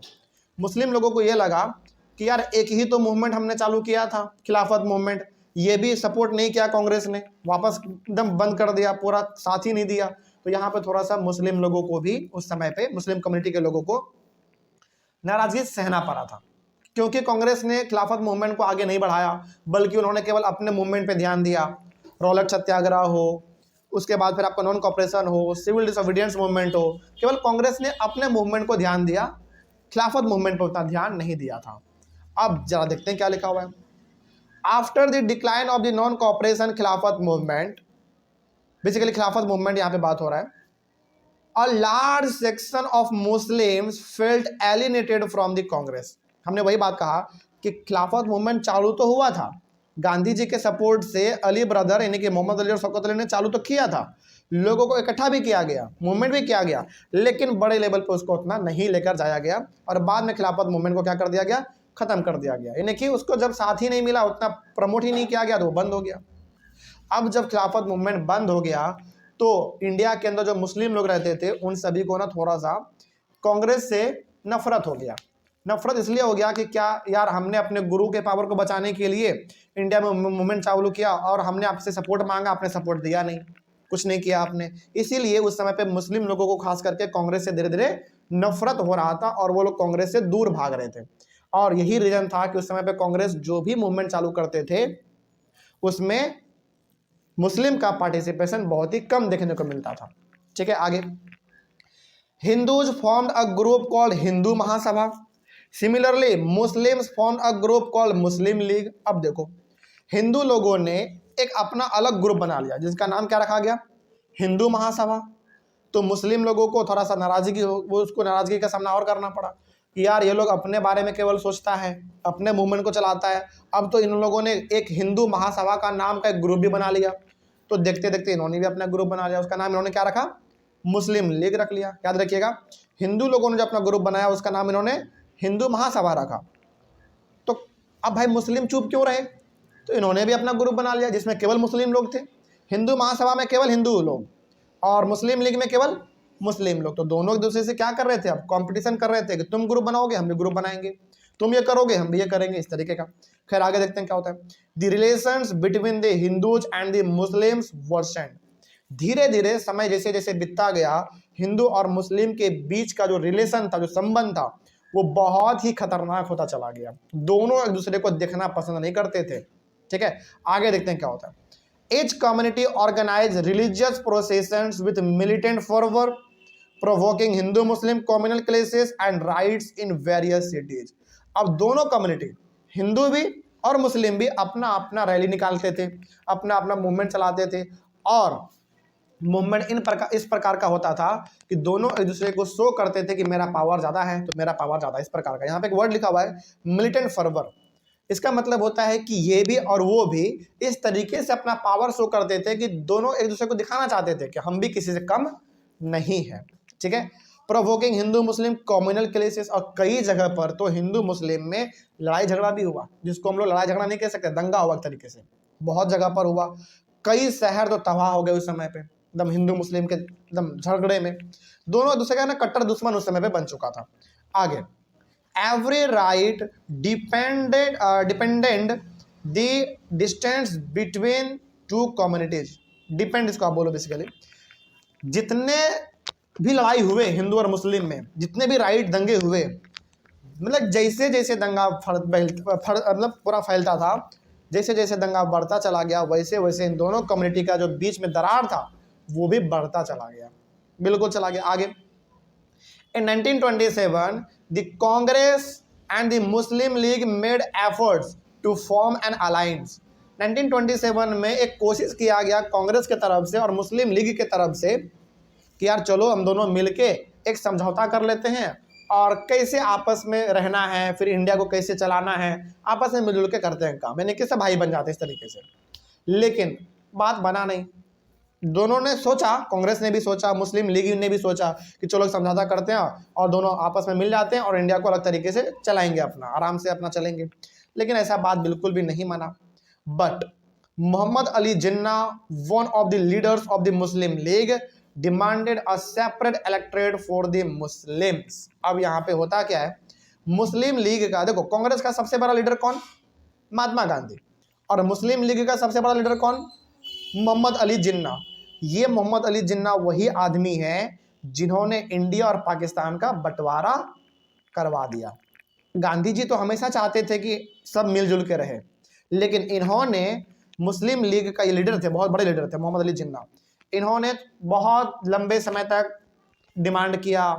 कई जगह पर तो दंगा फसाद भी हो गया हिंदू मुस्लिम में। तो बेसिकली ऐसा कहा जाता है कि जो पाकिस्तान का जो जन्म हुआ वो भारत से हुआ और अलग करवाने में हाथ किनका था, मोहम्मद अली जिन्ना का था। जैसे हम लोग इंडिया में एक तरीके से ना बहुत ही सम्मान के साथ गांधी जी को देखते हैं और गांधी जी को हम लोग बहुत ही, जैसे हम लोग फादर ऑफ नेशन कहते हैं ना, उसी प्रकार से वो लोग किसको पूजते हैं? मोहम्मद अली जिन्ना को पूजते हैं। हम लोग गांधी जी को, क्योंकि गांधी जी हमारे लिए इंस्पिरेशन है, और पाकिस्तान के लिए इंस्पिरेशन कौन है? मोहम्मद अली जिन्ना। इस बात को आप याद रखिएगा, ठीक है। आगे बढ़ते हैं। तो अब मोहम्मद अली जिन्ना जो कि मुस्लिम लीग के सबसे बड़े लीडर थे, उन्होंने सेपरेट इलेक्ट्रेट का डिमांड रख दिया। कहा कि हमको क्या कर दो, एक अलग जगह दे दो रहने के लिए, जिस तरीके से दलित ने डिमांड किया था, याद आ गया आपको। लेकिन क्या दलित के डिमांड को माना था गांधी जी ने? नहीं माना। क्या उनको अलग जगह मिला रहने के लिए? नहीं मिला। तो गांधी जी फिर इसको कैसे दे सकते थे अलग जगह रहने के लिए? इन्होंने डिमांड तो किया कि सेपरेट इलेक्टेड मुस्लिम को दे दिया जाए, यानी कि एक ऐसा कंट्री हमको बना दो जहां पे केवल और केवल मुस्लिम लोग रहेंगे, बस। लेकिन आगे बढ़ते हैं, क्या होता है? Also he demanded reservation in seats for the Muslims in the central assembly and in Muslim dominated provinces like Bengal and Punjab. इनका पहला डिमांड मोहम्मद अली जिन्ना का ये था कि हमको क्या कर दो, सेपरेट इलेक्टेड दे दो, अलग जगह दे दो, पहला ये करो। दूसरा डिमांड इनका ये था कि हमको भी ना एक रिजर्वेशन दे दो, कहाँ पे? सेंट्रल असेंबली में। यानी कि बेसिकली किसका बात कर रहा है ये? जैसे आज के तौर पे बात करें तो लोकसभा राज्यसभा का बात कर रहा है, तो वहाँ पे जो एमपी है, नंबर ऑफ सीट्स जो होते हैं एमपी के, उसमें रिजर्वेशन मुस्लिम को दे दिया जाए। इनका दूसरा डिमांड ये था। और जहाँ पे मुस्लिम का संख्या ज़्यादा है, और उस समय पे मुस्लिम का संख्या ज़्यादा कहाँ पे था? बंगाल और पंजाब में। तो यहाँ पे भी हम लोगों को रिजर्वेशन दिया जाए खास करके। तो इनका बेसिकली 3 डिमांड था, याद रखिएगा। पहला डिमांड मोहम्मद अली जिन्ना का यह था कि हमको सेपरेट इलेक्टेड दिया जाए, पहला। दूसरा, सेंट्रल असेंबली में रिजर्वेशन दिया जाए। और तीसरा, बंगाल और पंजाब में भी हमको रिजर्वेशन दिया जाए। कोई दिक्कत नहीं इसमें। ये 3 इसका डिमांड था। But this was not accepted by the Congress leaders. एक भी डिमांड को कांग्रेस के लीडर ने नहीं माना, स्वीकार नहीं किया। So when the civil disobedience movement was launched, many of them did not participate. अब जब इनके बातों को कांग्रेस ने नहीं माना, तो क्या कांग्रेस ने जब मूवमेंट चालू किया अपना सिविल डिसोबीडियंस मूवमेंट, तो क्या उस मूवमेंट में ये लोग कभी पार्टिसिपेट करेंगे? बिल्कुल भी नहीं करेंगे। तो पार्टिसिपेट बिल्कुल भी नहीं किया। हालांकि आगे बढ़ते हैं, फिर क्या हुआ? 10 इस तरीके से हम लोग कह सकते हैं कि Muslims participation in this civil disobedience movement was limited. तो अल्टीमेटली हम लोग लास्टली ये कह सकते हैं कि मुस्लिम लोगों का भी जो पार्टिसिपेशन था सिविल डिसोबीडियंस मूवमेंट में, वो भी क्या था? बहुत ही कम था। इनका साफ कहना था कि आपने मेरे बातों को नहीं माना तो हम आपके बातों को नहीं मानेंगे, सिंपल। लेकिन हालांकि इसके आगे का कहानी आपके बुक में नहीं दिया है, थोड़ा सा हम आपको बता देते हैं, आपको जानकर बड़ा अच्छा लगेगा, बहुत इंटरेस्टिंग भी है। पहला बात तो मोहम्मद अली जिन्ना का यही डिमांड था कि हमको अलग दे दो। डिमांड मेरा मतलब कि पाकिस्तान अलग कर दो इंडिया से। पहले पाकिस्तान एक ही था, पाकिस्तान, इंडिया और बांग्लादेश तीनों एक था पहले। तो पाकिस्तान का जो डिमांड है ना, वो पहले किसने रखा? मोहम्मद अली जिन्ना ने रखा। कांग्रेस के लीडर ने इनको खारिज कर दिया, बोला नहीं, ऐसा कुछ नहीं दे सकते हम, ऐसा नहीं हो सकता। लेकिन बाद में ना दंगा धीरे धीरे और फैलता चला गया, हिंदू मुस्लिम में दंगा और फैलता चला गया। अल्टीमेटली ये समझौता होता है कि इंडिया से पाकिस्तान को अलग कर दिया जाए, और अलग हो गया। और आज पाकिस्तान आपका अलग है और इंडिया आपका अलग है। तो पाकिस्तान का जो जन्म हुआ वो इंडिया से हुआ, पहले एक ही था, अलग हो गया, ठीक है। इस तरीके से हमारा पाकिस्तान अलग हो गया था, ठीक है। चलिए, इस तरीके से हमने ये टॉपिक कंप्लीटली डिस्कस किया। नेक्स्ट टॉपिक, अच्छा इसमें कोई डाउट नहीं ना आप लोगों को? चलिए, नेक्स्ट टॉपिक हम लोग पढ़ेंगे अपने अगले वाले क्लास में, होगा हमारा इस चैप्टर का सबसे last topic, the sense of collective belonging. मिलते हैं हम लोग अपने अगले वाले क्लास में। Thank you very much. इस चैप्टर का सबसे लास्ट और बहुत ही इंपॉर्टेंट टॉपिक हमारा है the sense of collective belonging. ये चैप्टर का सबसे लास्ट टॉपिक है। इसके बाद फिर हमारा चैप्टर पूरी तरीके से कंप्लीट हो जाएगा, ठीक है। चैप्टर हालांकि टॉपिक का नाम है the sense of collective belonging. इसका मतलब क्या है, जरा आप इसको इससे पहले समझो। सेंस ऑफ कलेक्टिव बिलोंगिंग का मतलब ये है कि हम लोग जो चैप्टर पढ़ रहे हैं नेशनलिज्म का सिंपल सा मतलब होता है देशभक्ति, देश के प्रति प्यार का भावना होना, प्राउड होना, यही हमारा कहलाता है नेशनलिज्म। अब देखो, आपके अंदर देशभक्ति कब आएगा, उसी को हम लोग कहेंगे सेंस ऑफ कलेक्टिव बिलोंगिंग। यानी कि एक तरीके से आपके अंदर वो भावना कब आ सकता है कि आपके अंदर एकदम देशभक्ति का ना पूरा एकदम संचार हो जाए कि हाँ, हमको देश के लिए कुछ करना है, या फिर पूरा देश मेरा है तो कोई कब्जा नहीं कर सकता। इस प्रकार का चीज़ आपके अंदर कब आएगा? तो कुछ ऐसे बातें इसमें कही गई हैं जिससे आपके अंदर देशभक्ति का भावना बढ़ जाता है। तो वही हम लोग इसमें पढ़ेंगे। देखा जाए तो सिंपल है, सेंस ऑफ कलेक्टिव बिलोंगिंग का मतलब कुछ ऐसे तौर तरीके या फिर कुछ ऐसे चीज़ें जो कि आपके अंदर देशभक्ति को बढ़ाने का काम करते हैं। अब वो क्या चीजें हम लोग सबको एक एक करके देखेंगे। पहला इसमें 3 पॉइंट है, पढ़ लेते हैं क्या लिखा हुआ है। The sense of collective belonging means feeling of nationalism for our nation. Simple सा बात है कि सेंस ऑफ कलेक्टिव बिलोंगिंग का मतलब क्या है, एकदम नेशनलिज्म का भावना आना, यानी कि देशभक्ति का भावना आना अपने कंट्री के प्रति, उसी को हम लोग कहते हैं सेंस ऑफ कलेक्टिव बिलोंगिंग। जैसे मान लीजिए यदि आपको ऐसा लगता है कि इंडिया के लिए हम कुछ भी कर सकते हैं, तो एक तरीके से आपका क्या है, देश से प्यार है, देशभक्ति है आपके अंदर। इसी को आप नेशनलिज्म कह सकते हो या फिर सेंस ऑफ कलेक्टिव बिलोंगिंग कह सकते हो। तो सेंस ऑफ कलेक्टिव बिलोंगिंग का मतलब ही होता है अपने देश से प्यार करना, यानी कि नेशनलिज्म, सिंपल सा। ठीक है, आगे। अब सवाल है कि सर ये नेशनलिज्म बढ़ता कब है, यानी कि देशभक्ति हमारा कब बढ़ता है। देखते हैं कब बढ़ता है। Nationalism spread when people begin to believe that they are all part of the same nation. देखो, जब कंट्री में रहने वाले सारे लोग ये सोच ले कि हम सभी इसी कंट्री का हिस्सा है, जीना है इसी कंट्री के लिए, मरना है इसी कंट्री के लिए, तब देशभक्ति का भावना आपके अंदर ज्यादा आता है। बात समझ में आ रही है। जैसे एग्जाम्पल के तौर पे इंडिया का लेते हैं एग्जाम्पल। इंडिया में जितने भी लोग रह रहे हैं, जितने भी धर्म के लोग हैं, यदि ये सब सोच ले और यदि सब समझ ले कि हम सब इंडिया का हैं, यानी कि हम सभी इंडिया के अंदर हम लोगों का जन्म हुआ, मरना भी इंडिया के लिए है, जीना भी इंडिया के लिए है, तो इसी को तो कहते हैं नेशनलिज्म, देशभक्ति, इसी को कहते हैं। आगे, there are many ways through which feeling of nationalism can develop among the people. तो इसे बहुत सारे तौर तरीके हैं जिससे हमारे दिल के अंदर देशभक्ति का भावना बढ़ सकता है, यानी कि नेशनलिज्म हमारे अंदर बढ़ सकता है। तो हम लोग उसको एक एक करके देख लेंगे। पहला है इमेज के थ्रू बढ़ सकता है देशभक्ति का भावना। दूसरा है फोकलोर के थ्रू बढ़ सकता है देश के प्रति भावना। अच्छा। उसके बाद है फ्लैग के प्रति भी आपके दिल के अंदर देशभक्ति जाग सकता है। और चौथा हम लोग इसमें पढ़ेंगे री इंटरप्रिटेशन ऑफ इंडियन हिस्ट्री, यानी कि अपने जो हिस्ट्री है, जो बीत गया, उसको याद करके भी आप देश के प्रति देशभक्ति का भावना बढ़ा सकते हैं। चलो अब इन चारों के बारे में हम लोग एक एक करके डिस्कस कर लेते हैं थोड़ा सा डिटेल में। ठीक है, पहला इसमें क्या है हमारा, पहला है कि यदि आपको देशभक्ति बढ़ाना है, यानी कि यदि आप चाहते हैं कि हम देश के लिए जिएंगे तो देश के लिए, मरेंगे देश के लिए, तो ये जो भावना है आपके अंदर कैसे आ सकता है। पहला है इमेज के थ्रू आ सकता है। अब इमेज का क्या रोल है नेशनलिज्म को बढ़ाने में, जरा ये भी देखा जाए। सबसे इंपॉर्टेंट है, ध्यान से देखिएगा।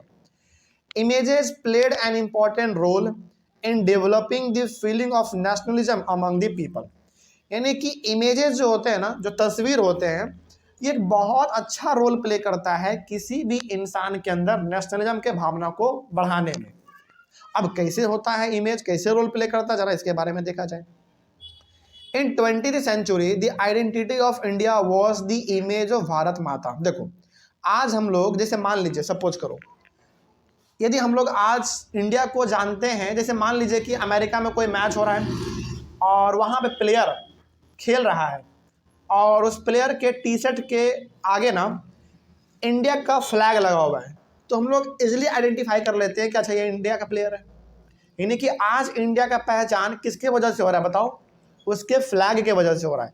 लेकिन 20th सेंचुरी में इंडिया का पहचान इंडिया के फ्लैग से नहीं, बल्कि इंडिया के अंदर जो भारत माता का इमेज था उसके थ्रू होता था।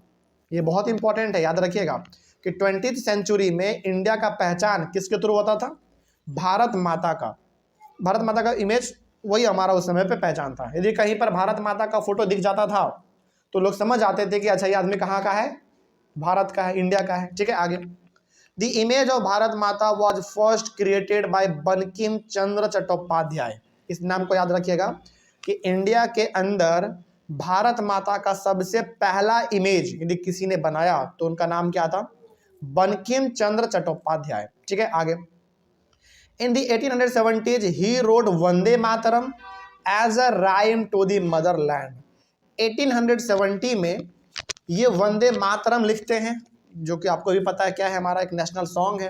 अच्छा, कई बार ना नेशनल एंथम और नेशनल सॉन्ग में लोग बच्चे कंफ्यूज होते हैं। याद रखना, नेशनल एंथम मतलब आपका जन गण मन है, ठीक है, और नेशनल सॉन्ग आपका कौन है, वंदे मातरम। तो ये किनके द्वारा लिखा गया था, इन्हीं के द्वारा, बंकिम चंद्र चट्टोपाध्याय जी के द्वारा। तो यहाँ पे दो चीज आपको दिख रहा है जो कि एक ही आदमी ने किया। भारत माता का सबसे पहला इमेज इन्हीं ने बनाया और वंदे मातरम जो हमारा नेशनल सॉन्ग है वो भी इन्होंने ही लिखा था, ठीक है। और ये बेसिकली जो इन्होंने लिखा था ना, एक तरीके से मदरलैंड के लिए लिखा था, यानी कि भारत के लिए इन्होंने लिखा था, ठीक है। आगे, later it was included in his novel Anand Math and widely sung during this swadeshi movement in Bengal. अब बाद में इन्होंने जो वंदे मातरम लिखा था, इस वंदे मातरम जो कि हमारा नेशनल सॉन्ग है आज, इनको इन्होंने अपने नॉवल में इंक्लूड कर दिया। इनका नॉवल का नाम था आनंद मठ, याद रखिएगा, बहुत इंपॉर्टेंट ये नॉवल था हमारा। तो यहाँ पे तीन तीन चीज़ें केवल एक इंसान के ऊपर है। तो कहीं भी ये सब सवाल ना एमसीक्यू में जब आएंगे तो याद रखिएगा कि पहला इमेज बनाया गया इन्हीं के द्वारा, बंकिम चंद्र चट्टोपाध्याय के द्वारा, वंदे मातरम भी इन्हीं के द्वारा लिखा गया, और आनंद मठ जो नॉवल था वो भी इन्हीं के द्वारा लिखा गया था। और ये जो आपका वंदे मातरम था, इनको बहुत ही बड़े लेवल पे गाया गया, कहाँ पे, बंगाल में, जब बंगाल में स्वदेशी मूवमेंट चल रहा था तब। अब सवाल है कि सर स्वदेशी मूवमेंट क्या था बंगाल में, थोड़ा सा इसके बारे में बता देते हैं। हालांकि आपको पढ़ना तो नहीं, लेकिन थोड़ा सा बता देते हैं। बंगाल में एक मूवमेंट चला, उसका नाम था स्वदेशी, और इस मूवमेंट का सबसे बड़ा मकसद ये था कि हम लोगों को अपने देश के सामानों को अपनाना है, यानी कि कपड़ा ब्रिटिशर्स का नहीं खरीदना है, खादी पहनना है अपना खुद का, शराब बिल्कुल अंग्रेजों का नहीं इस्तेमाल करना है, मतलब शराब इस्तेमाल करना ही नहीं है, अंग्रेजों के हर चीज़ों को बहिष्कार करो, सिंपल सा। स्वदेशी का मतलब ही होता है अपने कंट्री के सामानों को इस्तेमाल करो, सिंपल सा। तो इसको बढ़ाने के लिए बंगाल में एक मूवमेंट चला था जिसका नाम था स्वदेशी मूवमेंट, ठीक है। और इस मूवमेंट में बहुत ही बड़े लेवल पर वंदे मातरम गाया गया था, ठीक है। आगे, also Abanindranath Tagore printed his famous image of Bharat माता। याद रखना, पहला इमेज तो इन्होंने बनाया था बंकिम चंद्र चट्टोपाध्याय ने, लेकिन बाद में एक और भारत माता का इमेज बनाया गया किनके द्वारा, अवनींद्रनाथ टैगोर जी के द्वारा, ठीक है। लेकिन इनके द्वारा जो भारत माता का पिक्चर बनाया गया था ये थोड़ा सा डिफरेंट था बंकिम चंद्र चट्टोपाध्याय जी से। क्या था, देखो, in his painting Bharat Mata is portrayed as an aesthetic figure, she is calm, composed, divine and spiritual. Bankim Chandra Chattopadhyay ji ने बिल्कुल पहला भारत माता का पिक्चर बनाया था, लेकिन अवनींद्रनाथ टैगोर ने जो बनाया भारत माता का पिक्चर वो उनसे डिफरेंट था। इनके भारत माता पिक्चर को देखकर ऐसा लगता था कि भारत माता बिल्कुल शांत है, एकदम, मतलब डिवाइन का, मतलब तरीके से पवित्रता का एक निशान है, स्पिरिचुअल है, मतलब जो एक बहुत ही सुंदर, आप देख सकते हैं भारत माता का इमेज वैसा इन्होंने बनाया था, ठीक है। आगे रखिएगा, बहुत इंपॉर्टेंट था ये। तो ये हो गया हमारा पहला। तो पहला आपने ये देखा कि नेशनलिज्म बढ़ाने में सबसे बड़ा रोल प्ले कौन करता है, इमेज करता है। अब देखो यहाँ पे आपका फोकलोर का क्या इंपॉर्टेंस है। फोकलोर का मतलब होता है कुछ ऐसे चीजें जो कि बहुत समय पुराने से चल रहा है, यानी कि फोकलोर का मतलब जैसे हम लोग बोलते हैं ना, folk dance, folk song, folk art, इसका मतलब क्या होता है कि वैसा डांस, वैसा गाना या फिर वैसा चित्र जो कि बहुत ही पहले समय का है, ठीक है। तो फोकलोर का मतलब यहाँ पे हम लोग ये देखने वाले हैं कि ऐसा क्या पुराना पुराना हमारे पास था जिसको लोगों के सामने प्रस्तुत किया जाए तो देश का भावना बढ़ जाता है, देश के प्रति फीलिंग बढ़ जाता है। वही हम लोग इसमें देखेंगे। चलो देखा जाए क्या है। Folklore played an important role in developing the feeling of nationalism among the people, यानी कि लोगों के अंदर यदि देशभक्ति का भावना बढ़ाना है तो फोकलोर हमारा एक बहुत अच्छा रोल प्ले करता है। In the late 19th century, Indian nationalists toured village to village to gather folk songs and legends. याद रखिएगा, 19th सेंचुरी के आखिरी वाले दौर का बात हो रहा है, लगभग 1880 के आसपास, 1890 के आसपास, उस समय का बात हो रहा है। उस समय पे हमारे इंडिया के कुछ बड़े बड़े नेशनलिस्ट, बड़े बड़े देशभक्त लोग गांव गांव घूमते थे, और हर गांव में ना अलग अलग गाना होता है, उनका अलग अलग प्रकार का कविता होता है। तो जो पुराना गाना था, पुराना कविता था, वो ये लोग इकट्ठा करते थे, ठीक है। इकट्ठा क्यों करते थे भाई, ताकि लोगों को बताया जा सके कि ये गाना भी हमारे पहले चलता था, जो कि हम लोगों ने भूल गया है, हम लोगों ने उसको भुला दिया है। तो दोबारा यदि देखो ऐसे होता क्या ना, बेसिकली आप इसको ऐसे समझो, जो चीज़ हम लोगों ने 100-150 साल पहले छोड़ दिया, यदि वो चीज़ हमारे सामने अचानक प्रस्तुत किया जाए तो एक तरीके से हमारे कंट्री को लेकर एक अच्छा फील हम लोग महसूस करते हैं। बात समझ में आ रही है। जैसे मान लीजिए कि अब तो बैलगाड़ी का कल्चर चला गया, लेकिन यदि बैलगाड़ी को यदि अभी इस्तेमाल किया जाए एज शो पीस दिखाने के लिए आपको, तो आपको क्या याद आएगा, इंडिया का 100 साल 150 साल पीछे का इंडिया आपको याद आ जाएगा। तो एक तरीके से क्या हो जाएगा, आपको लगेगा कि अरे यार हमारे इंडिया में ना पहले ऐसा भी हुआ करता था, जो कि पूरी तरीके से अब क्या हो गया है, गायब हो गया है। तो पुराने चीज़ों को याद दिलाकर भी लोगों के अंदर देशभक्ति का भावना बढ़ाया जाता है। ठीक है, आगे बढ़ते हैं। They believed that it gives a true picture of traditional culture that had been corrupted and damaged by outside forces। तो ये जो पुराना हमारा गाना है, पुराना डांस है, पुराना पेंटिंग है, ये हमारे कल्चर का एकदम ट्रू पिक्चर है। मतलब कि हमारा कल्चर पहले ऐसा ही था, लेकिन अब ये धीरे धीरे समाप्त इसलिए होता जा रहा है क्योंकि हमारे ऊपर वेस्टर्न चीज़ों ने हमला कर दिया है। हमला करने का मतलब वेस्टर्न चीज़ें हमारे पास आ गई हैं। जैसे उस समय पे अंग्रेज यहाँ पे थे हमारे इंडिया में, तो हम लोग अपने कल्चर को छोड़कर किसको फॉलो कर देते, अंग्रेजों के कल्चर को फॉलो करते थे। जैसे उस समय के इंडिया के लोग धोती कुर्ता ज़्यादा पहनते थे, पगड़ी बांधते थे। हम लोगों ने क्या कर दिया, कोट पैंट पहनना चालू कर दिया, शर्ट पैंट पहनना चालू कर दिया। तो ये क्या हो रहा था, तरीके से हमारा कल्चर बदल रहा था। तो यही सब हमारे बड़े बड़े नेशनलिस्ट लोग, बड़े बड़े देशभक्त लोग गाँव गाँव घूमते थे और लोगों को ना कविता इकट्ठा करके, कहानी इकट्ठा करके लोगों को बताते थे कि देखो पहले हमारे पूर्वज ऐसे रहा करते थे, जो कि हम लोग अब नहीं रह रहे हैं। तो तरीके से वो क्या कर रहे थे, लोगों के बीच में देशभक्ति का भावना मतलब बढ़ा रहे थे कि हम लोगों ने अपने आप को बर्बाद कर दिया है ना, ये सब चीज़। आगे आगे बढ़ते हैं। In Bengal Rabindranath Tagore himself began collecting ballads, nursery rhymes and myths and lead the movement for folk revival. अब रविंद्रनाथ टैगोर के बारे में तो आपने बहुत सुना होगा, बहुत मतलब बहुत ज्ञानी आदमी के साथ साथ बहुत बड़े इंसान भी थे।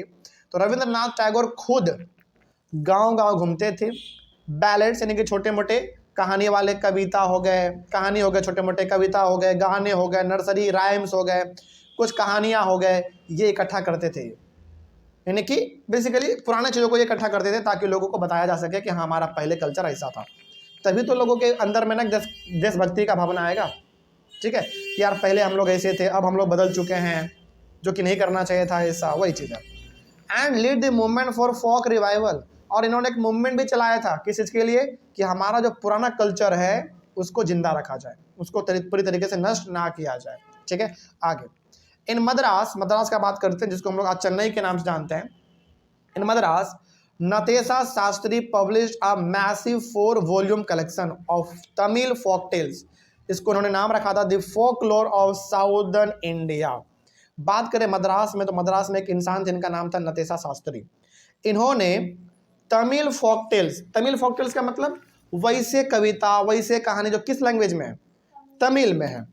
उन्होंने 4 वॉल्यूम इसका क्रिएट किया था। 4 वॉल्यूम का मतलब ऐसे समझ लो 4 उसका edition, first edition, second edition, third और फोर्थ, इस तरीके से यानी कि 4 किताब उन्होंने लिख दिया था साउथ इंडिया के फोक टेल के ऊपर। यानी कि साउथ इंडिया में क्या कल्चर था, क्या गाना था, क्या कहानी, क्या कविता, क्या नाटक था, ये सब उन्होंने अपने इस किताब में लिख दिया था जिसका नाम था the folklore of southern India. तो बताओ ये किसने लिखा था, नतेशा शास्त्री जी ने लिखा था, जो कि मद्रास से बिलोंग करते थे। ठीक है, आगे ही believed that folklore was national literature. इनका मानना ये था कि जो फोकलोर है यानी कि जो पुराने कहानी कविता ये सब है, ये हमारा नेशनल लिटरेचर है, यानी कि हमारे कंट्री का ये सबसे इंपॉर्टेंट हिस्सा है। That was it was the most trustworthy manifestation of people's real thoughts and characteristics। इसका मतलब ना यहाँ पे एक बहुत स्टेटमेंट अच्छा लिखा गया है।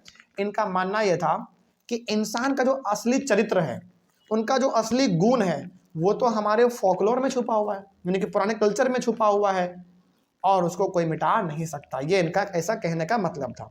ठीक है, तो अपने दूसरा तरीका ये देख लिया देशभक्ति के भावना को बढ़ाने का, वो क्या था आपका फोकलोर, यानी कि पुराने चीज़ों को दोबारा यदि लोगों के सामने रिप्रेजेंट किया जाए तो एक तरीके से कंट्री को लेकर अच्छा भावना आ जाता है, कंट्री से लोग प्यार करने लग जाते हैं।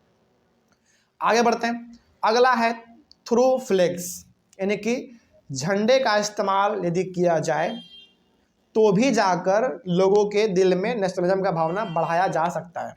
अब इसमें बेसिकली हम लोग फ्लैग के बारे में बात करेंगे। देखा जाए, flags played an important role in developing the feeling of nationalism among the people, यानी कि झंडा भी एक बहुत अच्छा रोल प्ले करता है किसी भी इंसान के दिल के अंदर नेशनलिज्म का भावना फैलाने में। यानी कि यदि आपको कंट्री से प्यार करना है, आप कंट्री को बहुत चाहते हैं, तो उसको बढ़ाने में एक आपका झंडा भी बहुत बड़ा रोल प्ले करता है। जैसे एग्जाम्पल के तौर पर अपना ऐसे समझो आप, जब हम लोग इंडिपेंडेंस डे मनाते हैं या फिर जब हम लोग रिपब्लिक डे मनाते हैं तो हमारे हाथ में झंडा होता है।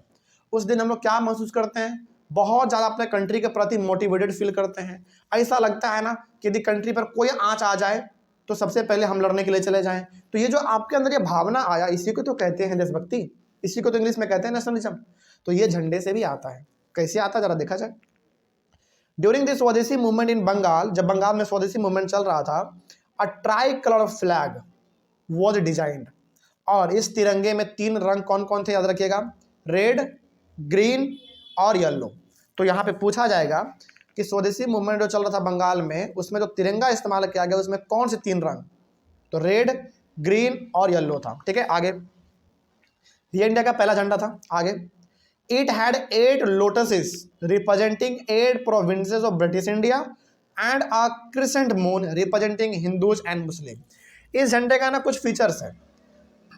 इस झंडे का फीचर्स पहला ये था कि उस झंडे में 8 लोटस था। 8 लोटस ये बताता था कि 8 अलग अलग जगहों पे रूल है किसका, ब्रिटिशर्स का। कहाँ पे, इंडिया के अंदर। तो ये जो 8 लोटस थे वो रिप्रेजेंट करता था ब्रिटिश के 8 प्रोविंसेस को, यानी कि ब्रिटिश के मेन 8 सेंटर को इंडिया के अंदर। पहला ये था हमारा। दूसरा, इस फ्लैग में एक क्रिसेंट मून था। क्रिसेंट मून का मतलब होता है अर्ध चांद, जो आधा चांद होता है ना, वो वाला था। ये आधा चांद रिप्रेजेंट करता था हिंदू और मुस्लिम को, क्योंकि भाई चांद तो सबका है। तो ये चांद हिंदू और मुस्लिम को डिनोट करता था। लेकिन जो वो 8 लोटस था वो ब्रिटिश के 8 बड़े बड़े जगहों को रिप्रेजेंट करता था जहां पे इंडिया में उसका कंट्रोल था, 8 प्रोविंसेस को। आगे, ये हमारा पहला झंडा था इंडिया का। अब गांधी जी ने अपना एक अलग झंडा बनाया था इंडिया के लिए। वो कौन सा झंडा था देखो। In 1921 Gandhi ji had also designed a tricolour flag. Gandhi ji ने जो झंडा बनाया ना, उसका रंग देख लो क्या था, रेड, ग्रीन, व्हाइट। इसमें क्या था, रेड, ग्रीन, येलो। इसमें भी रेड ग्रीन है, लेकिन येलो की जगह पे क्या कर दिया, केवल व्हाइट कर दिया। या तो इससे क्या होगा, याद रखना आपको बड़ा आसान हो जाएगा। पहले में रेड, ग्रीन, येलो, इसमें रेड, ग्रीन, व्हाइट, सिंपल है। तो येलो की जगह पे व्हाइट आ गया था। लेकिन गांधी जी के झंडे का भी अपना एक अलग फीचर्स था। क्या फीचर्स था देखा जाए। It had a spinning wheel, जिसको हम लोग आम भाषा में चरखा कह देते हैं, in the centre, representing the Gandhian ideal of self help. Gandhi ji ने जो अपना झंडा बनाया था ना, इस झंडे में एकदम बिल्कुल बीचों बीच एक चरखा बनाया गया था। और उस चरखे का इस्तेमाल उस समय पे हम लोग धागा बनाने के लिए इस्तेमाल करते थे, कपड़े का बुनाई करने के लिए करते थे। ठीक है, और गांधी जी जो वो चरखा इस्तेमाल किए थे उस झंडे में, वो दिखाना चाहते थे सेल्फ हेल्प को। सेल्फ हेल्प का मतलब होता है कि आप अपने ऊपर निर्भर रहो, अंग्रेजों के ऊपर कब तक निर्भर रहोगे। ये गांधी जी का कहने का उस समय में मतलब था। ठीक है, आगे बढ़ते हैं। तो झंडा भी एक बहुत बड़ा रोल प्ले करता है देशभक्ति के भावना को बढ़ाने में। ठीक है, अगला और सबसे लास्ट आपका चौथा नंबर है, 4th है, री इंटरप्रिटेशन ऑफ इंडियन हिस्ट्री। अब देखो इसमें था क्या ना, बताते हैं आपको। अंग्रेज हम लोगों को ना बहुत ही नीच आदमी समझता था। अंग्रेज ये बोलते थे ना कि इंडियंस बहुत ही अनसिविलाइज है, यानी कि बहुत बेकार लोग है, ये अपने से ये लोग अपना ख्याल भी नहीं रख सकते हैं, अपने से अपने कंट्री को रूल भी नहीं कर सकते हैं। कहने का मतलब ब्रिटिशर्स हम लोगों को कुछ समझता ही नहीं था, एकदम बड़ा बेकार समझता था, भेड़ बकरी की तरह समझता था। इसके पास कोई आइडिया नहीं है, कोई नॉलेज नहीं है। कहने का मतलब हम लोगों को कुछ समझता ही नहीं था वो। लेकिन जब हम लोगों ने अपने हिस्ट्री को पलट के देखा, क्योंकि उस समय पे हमने बहुत बड़े बड़े काम किए थे, उस समय पे हमारे पास बहुत बड़े बड़े लोग हुआ करते थे। जब उन्होंने जो ग्रेट अचीवमेंट किया था, उनको जब हम लोगों ने याद किया, तो हमारा एकदम दिल पूरा एकदम खुश हो गया। क्यों खुश हो गया, क्योंकि देखो अंग्रेज हम लोगों को भले ही बुड़बक समझता था, लेकिन क्या वाकई में हम लोग बुड़बक थे क्या? नहीं, हम लोगों ने हिस्ट्री में बहुत लंबे लंबे काम किए हैं। तो वही हम लोग क्या करने वाले हैं, री इंटरप्रेट करने वाले हैं, दोबारा उसको दोहराने वाले हैं। इसमें देखो क्या लिखा हुआ है, history also played an important role in developing the feeling of nationalism among the people. यानी कि इतिहास एक बहुत अच्छा रोल प्ले करता है आपके अंदर देशभक्ति के भावना को बढ़ाने में। लेकिन कैसे, वो देखा जाए। The British saw Indians as backward and primitive. Britishers हम इंडियंस को बहुत ही पिछड़ा समझता था। पिछड़ा मतलब बैकवर्ड, बहुत ही नीच समझता था। और प्रिमिटिव यानी कि पुराने ख्यालात के लोग हम लोगों को वो समझता था। इनकेपेबल ऑफ गवर्निंग देमसेल्व्स, और वो ये भी मानता था कि इंडिया के लोग इतना खत्म लोग हैं, इतना बुड़वाक लोग, मतलब बुड़बक लोग हैं कि ये अपने लोगों का खुद ध्यान नहीं रख सकते, यानी कि ये लोग अपना कंट्री खुद नहीं चला सकते। ये अंग्रेज मानता था ऐसा। लेकिन क्या ऐसा हकीकत में हम लोग थे क्या? बिल्कुल भी नहीं। इन रिस्पॉन्स, अब उनको आईना दिखाने के लिए हम लोगों ने क्या किया, Indians began looking into the past to discover India's great achievement. उनको आईना दिखाने के लिए उनको ये बताने के लिए कि हम लोग बहुत नीच नहीं हैं, हम लोग बहुत ही पिछड़े नहीं हैं, हम लोग उतने भी बेकार नहीं हैं। उनको ये एहसास दिलाने के लिए हम लोगों ने अपने हिस्ट्री को पलटना चालू किया। तो जब हम लोगों ने अपने इतिहास को पलटा तो पता चला कि हमारे बड़े बुजुर्ग लोग, हमारे पूर्वज लोगों ने बहुत खतरनाक खतरनाक काम करके गए हैं। खतरनाक काम कहने का मतलब बहुत अच्छे अच्छे काम करके गए हैं जो अंग्रेजों ने आज तक नहीं किया। तो क्या क्या हमने किया था जरा देखा जाए। Indians wrote about the glorious development in ancient times. Ancient time यानी कि पुराने समय में हम लोगों ने बहुत अच्छे अच्छे काम किए थे, जैसे आर्ट एंड आर्किटेक्चर, इसमें हमने काम किया है। साइंस एंड मैथमेटिक्स में हम लोगों ने बहुत अच्छा काम किया है। रिलीजन एंड कल्चर में हम लोगों ने बहुत अच्छा काम किया है। लॉ एंड फिलॉसफी में हम लोग वो बहुत आगे थे। ट्रेड और क्राफ्ट और ट्रेड में भी हम लोग बहुत आगे थे। तो ये सब फील्ड में हम इंडियंस ने बहुत अच्छा अचीवमेंट हासिल किया था, लेकिन हम लोग क्या कर गए थे, इन सब चीज़ों को भूल गए थे। तो जब दोबारा हम लोगों को ये सब याद आया तो दोबारा हमारे अंदर देश के प्रति एक अच्छा फीलिंग आ गया, देश के प्रति एकदम प्यार आ गया, देशभक्ति हमारे अंदर आ गया। कोई दिक्कत नहीं इसमें। तो ये चौथा ऐसा रीजन था जिसके वजह से हमारे अंदर देशभक्ति का भावना बढ़ सकता है। ठीक है, तो जब एग्जाम में आए तो चारों को यदि आप पूरा ना लिख पाएँ सारे पॉइंट, तो कम से कम आप चारों में से 2-3 पॉइंट आप जरूर याद रखिएगा। 4 आपने पढ़े हैं, चूँकि पॉइंट सभी में बहुत ज़्यादा है, ऐसे आप देखेंगे तो लगभग 15-16 पॉइंट हो जाएगा, उतना याद नहीं रखना है। चारों में से कम 2-3 पॉइंट आप याद रख लीजिएगा, इतना आपके लिए काफ़ी है। ठीक है, चलिए इस तरीके से ये टॉपिक भी आपका कंप्लीट हुआ। टॉपिक के साथ साथ हमारा ये चैप्टर भी कंप्लीटली खत्म हो गया। कहीं पर कोई डाउट आप लोगों को? चलिए कोई दिक्कत नहीं है। तो ऑनलाइन वाले बच्चे आप लोगों को इस चैप्टर में और इस चैप्टर के अंदर किसी भी टॉपिक में कहीं पर डाउट रहा होगा तो आप लोग एक बार कमेंट कीजिएगा। हम लोग मिलेंगे अपने अगले वाले क्लास में एक नए चैप्टर के साथ और एक नई शुरुआत के साथ। तब तक के लिए thank you very much and have a nice day.